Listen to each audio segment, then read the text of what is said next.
I'm Gillian Jones. I'm Financial Services Editor at Business Day and Financial Mail.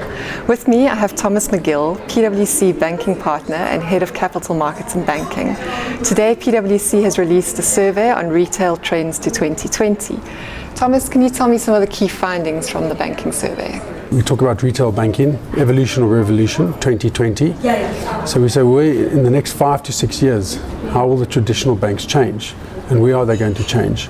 And there are a number of aspects we surveyed, and I think some of the key areas that come out of that is your customer.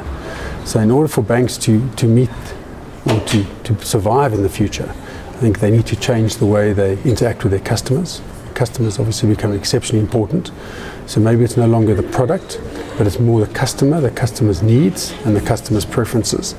And on the back of that, it's how do you simplify business? How do you optimize your distribution? So look at your channels. And lastly, of course, it's all based on innovation. So those that are smarter and quicker in terms of innovating all the above, obviously will therefore be able to attract those customers and obviously address their needs and preferences. How do South African banks compare to their global counterparts when it comes to innovation?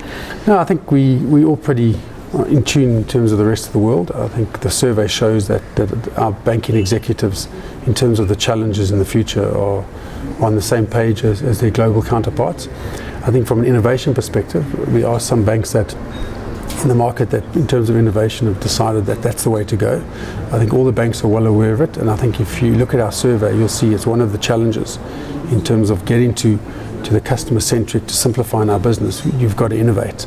So yes, the banks are aware of it. They know that there's a challenge, and obviously they're prepared for it. Okay. I see from the survey results that South African banks are more focused on product, while international banks are looking more at big data. Why do you think there's a difference? No, I suppose you've got to look at the context of the various questions coming out of the survey, but I think in terms of some of the challenge and priorities, I think product is still at top of the list with global banks as well as with South African banks. I think it's how they get that product to the customer. I think your global banks are focusing more on how they change the channel and the delivery, maybe more focused on from a traditional branch to more self-service, where from a South African perspective, it's looking more at how do you understand your customer and therefore design the product around understanding the customer's needs. Are banks actually starting to move their product onto the cloud? Is there still a nervousness about it?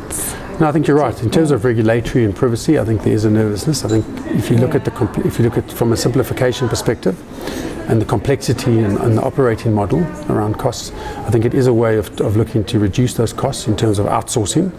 And I think the cloud gives the benefit of outsourcing that data and being able to manage your costs better. But I think the banks still have to, it's a long way to go. I think there's a lot of regulatory and privacy type of requirements that you need to, and obviously feeling safe about where you put your data.